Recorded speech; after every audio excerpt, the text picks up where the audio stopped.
Hello friends, मेरा नाम अजय सिसोदिया है और आप देख रहे हैं कोर पीएचपी एपीआई।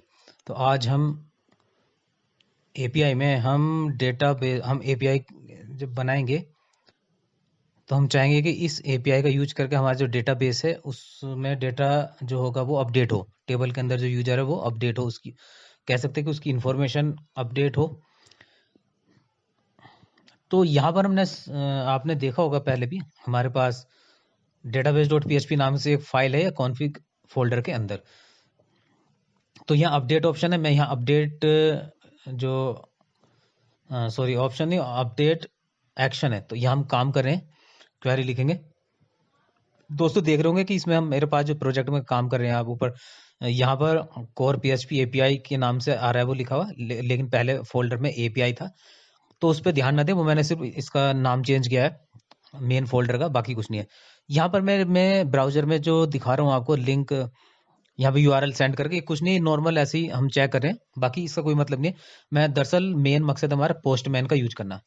तो ये यूआरएल हम लिखेंगे पोस्टमैन पर, पोस्टमैन में देंगे और वहाँ हम टेस्टिंग करेंगे। तो यहाँ पोस्टमैन है, यहाँ मैंने यूआरएल में यहाँ लिख देता हूँ, ठीक ऐसे जैसे हम ब्राउजर पर नॉर्मल लिखते हैं इस तरह से यहाँ लिखेंगे। तो यहाँ भी हम लिख देते हैं। तो दोस्तों अगर आप नए हैं तो आप ध्यान रखें कि ये मेन हमारा जो पहले वीडियोस जरूर देखें आप, तब ज़्यादा बेटर होगा, ये ज़्यादा अच्छा होगा आपके लिए। और अगर आपको डेटाबेस में टेबल्स का डेटा अपडेट करना नहीं आता है, क्रिएट करना नहीं आता है, रजिस्टर करना नहीं आता है यूजर, तो ये सारी जो क्वेरीज है ना, आप हमारे चैनल पर देख सकते हैं। हमारे स्पेशली डेटाबेस के लिए हमने बनाया, तो उसमें आप डिटेल देख सकते हैं। यहाँ हमारा मेन मकसद क्या होगा कि हमें एपीआई क्रिएट करना, तो अपडेट के लिए।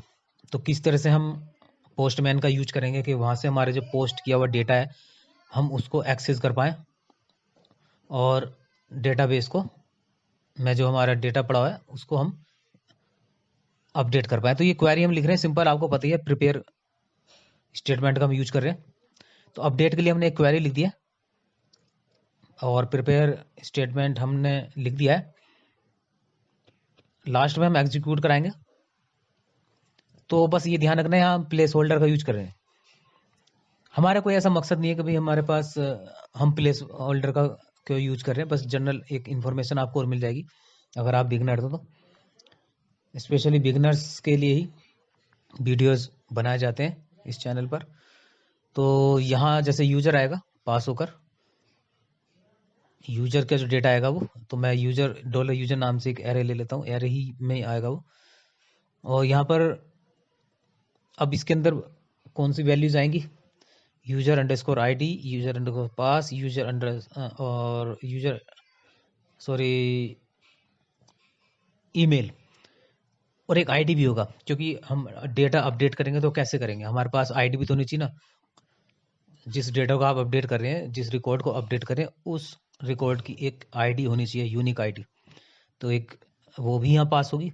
तो मैं एक एरे बना लेता हूँ, यूजर नाम से एक एरे बना लेता हूँ, और उसमें मैं फील्ड्स लिख देता हूँ टेबल के, यूजर आईडी, यूजर पास और ईमेल। और उसके आगे में जो उसकी वैल्यू होगी, मैं जो एरे हमारे पास आ रही है पास होकर फंक्शन में, एक्शन में, हमने उस तीनों को वैल्यू को यहाँ पर एरे की के पेयर में हमने लिख दिया है। User data, user ID, user data, user pass और यूजर डेटा ईमेल।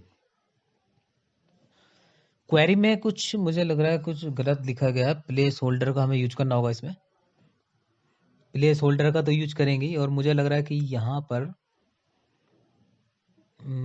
थोड़ा जो डॉलर है वो डॉलर नहीं आएगा, ये वाले फील्ड्स आएंगे उसमें।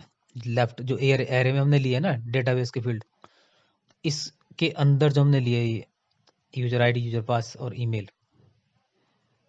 तो उसके इक्वल टू वो वैल्यू आ रही है वहाँ पर, तो मैंने वो लिख दिया। ये अब हम ओपन कर लेते हैं अपडेट डॉट पीएचपी, जो यूजर जो हमारे पास डायरेक्टली उसके अंदर है ये फाइल, और यहाँ इंक्लूड करा लेते हैं डेटाबेस डॉट पीएचपी को। तो इंक्लूड कराना आई थिंक आपको आता होगा। हम यूजर फोल्डर के अंदर है, तो एक फोल्डर हमें बाहर जाना है, तो डॉट डॉट स्लैश लगाएंगे, उसके बाद फिर हम कॉन्फिग फोल्डर, उसके बाद फिर डेटाबेस डॉट पीएचपी फाइल, ये इंक्लूड हो गया। यहाँ हम ऑब्जेक्ट बना लेते हैं, $PTO equal to new database. हमने इस क्लास का ऑब्जेक्ट बना लिया डेटाबेस क्लास का। आई थिंक ये आपको आता होगा। और नीचे हमें फंक्शन कॉल करा दिया। तो अब इसके बीच में हमें क्या करना होगा, पहले हमें कनेक्शन बनाना होगा।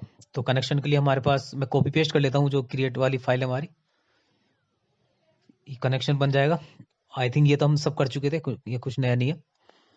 और एक ये ले लेते हैं यहाँ से हम, क्योंकि वैल्यू चेक करेंगे पहले, जो पोस्टमैन से जो हमारे पास वैल्यू आएंगी पोस्ट होकर, उसको पहले हम चेक करेंगे कि वो वैल्यूज ठीक से आ रही है या नहीं आ रही है। और उसके बाद ही हम उसको इंसर्ट कराएंगे या पास कराएंगे अपडेट फंक्शन के अंदर। तो मैंने यहाँ लिख दिया है डॉलर पोस्ट, और एक ग्लोबल वेरिएबल आपको पता है $_पोस्ट। तो यहाँ सबसे पहले मैं यूज कर रहा हूँ फॉर्म डैश डेटा। उसके बाद नेक्स्ट नेक्स्ट ये तीनों चार ऑप्शन देखेंगे हम। तो हमें पोस्ट करने के लिए कुछ वैल्यू तो चाहिए, तो की वैल्यू पेयर में हम यहाँ देंगे। लेफ्ट में हम देंगे जो डेटाबेस टेबल के अंदर जो हमारे फील्ड्स हैं उसका नाम, यूजर आईडी, यूजर पास, और उसके राइट में हम दे रहे हैं वैल्यू, जो वैल्यू में पास करानी है। ये मैंने सेंड किया तो अभी एरर शो कर रहा है, कोई नहीं अभी शो करेगा। आई थिंक हमें एक आईडी और पास करानी चाहिए थी यहाँ पर, कौन सी आईडी है हम ले रहे हैं। तो ये तो रहा पोस्ट, मतलब कहने का मतलब है कि अभी हमारे पास ये ठीक से वैल्यू नहीं आई है, वो एरर शो कर रहा है। एग्जिट फंक्शन का हम यूज करें ताकि हमारे पास उसके बाद की स्क्रिप्ट जो है वो रन ना हो। और हमें यहाँ पर यहाँ मुझे लग रहा है एक गड़बड़ है। हम हेडर, ये तो हेडर ऑप्शन है, आप हेडर चाहे ऑप्शनल है यहाँ पर, हेडर आपको हेडर सेंड करना है नहीं करना है, चलो कोई नहीं। और आगे यहाँ पर अभी भी नहीं आ रहा है, तो क्या गलत हो सकता है। अगर आपको आज कुछ मिस्टेक दिख रही है तो आप कमेंट जरूर करें कमेंट बॉक्स में, देखते हैं कौन पहले कमेंट करेगा। तो देखिए यहाँ ये सब मुझे लग रहा है ये डॉट थी शायद, ये तो गेट वाला है, गेट मुझे नहीं चाहिए, मुझे तो पोस्ट करना था। तो मुझे पोस्ट एपीआई के लिए हम काम कर रहे हैं, तो यहाँ आई थिंक ओके, ये हमने फोल्डर का नाम चेंज कर दिया था। यहाँ पे एपीआई लिखा है ना, लास्ट वीडियो में आपने देखा होगा, लेकिन हमने गिट के लिए मैंने वीडियोस बनाए थे तो उसके लिए मैंने उसका नाम चेंज कर दिया था। तो कोई नहीं, मैं उसको कोर पीएचपी एपीआई ही लिख देता हूँ। अब देखिए मैंने जैसे सेंड किया तो कोई एरर नहीं थी, ऐसी कोई प्रॉब्लम नहीं थी, बस एक डायरेक्टरी का जो नाम था वो हमने पाथ हमने जो यूआरएल वो गलत दिया था हमने, ठीक है। तो यहाँ देख सकते हैं आप एक एरे आ रही है जिसमें तीनों वैल्यू जो पोस्ट होकर वो यहाँ तक तो पहुंच रही है, ठीक है।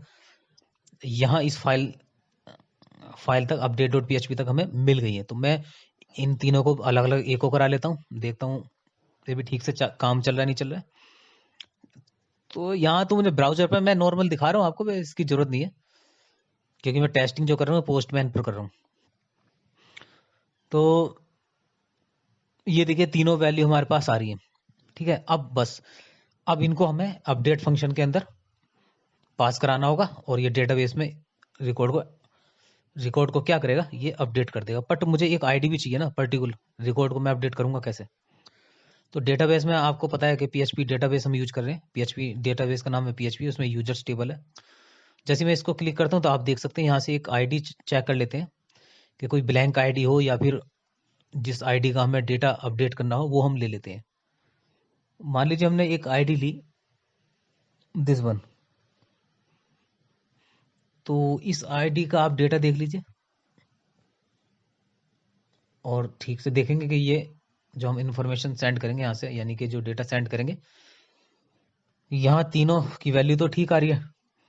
अब हम क्या करने वाले हैं कि एक आईडी का फील्ड और बनाएंगे, आईडी की वैल्यू को हम सेट करेंगे एक, क्योंकि बिना आईडी के आप कैसे डेटाबेस में टेबल के अंदर आप एक पर्टिकुलर आईडी होती है जिस पर आप उस रिकॉर्ड को अपडेट करते हो। तो ठीक है, ये सब कुछ ठीक आ रहा है, आईडी भी आ रही है यहाँ पर देखिए, ये 1 2 3 4 फील्ड्स हैं वो ठीक से काम कर रही है, उसकी वैल्यू पोस्ट होकर आ रही है। तो अब मैं इसको भी एक बार ओपन करके देख लेते हैं, ठीक है ये भी आ रहा है।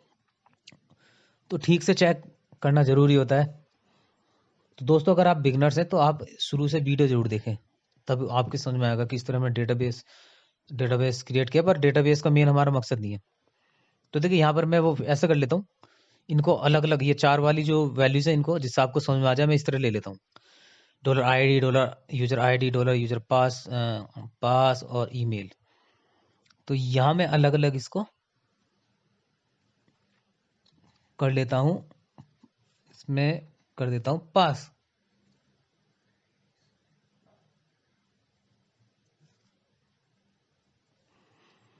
अब ये हमने इसमें कर दिया है पास वैल्यू को। अब देखते हैं डेटा, ये जो हमारा डेटाबेस डॉट PHP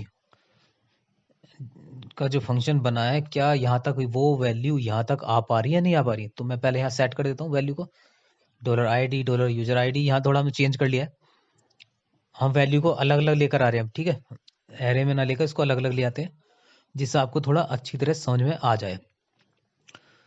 अब यहाँ इस एरे के अंदर में यहाँ थोड़ा सा चेंजेस होगा, ये जो हमने पहले हम वैल्यू दे रहे थे यहाँ पर ये चेंज करनी होगी, इनको अलग अलग यहाँ पर चेंज करना होगा, ठीक है। इसको मैं सेट कर देता हूँ।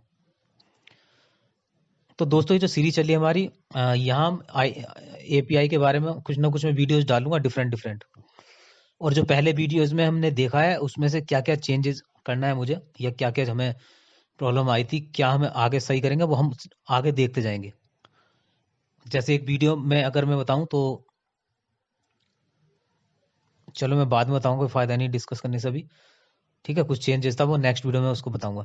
अब देखिए यहाँ पर मैंने एक एरे सेट कर दिया, इस एरे को मैंने कहाँ पास करा है, एग्जीक्यूट जो आप फंक्शन यूज कर रहे हैं उसके अंदर, ठीक है। अगर ये फंक्शन एग्जीक्यूट हुआ तो हमें रिटर्न कराए ट्रू, और अगर फॉल्स हुआ तो रिटर्न कराए फॉल्स।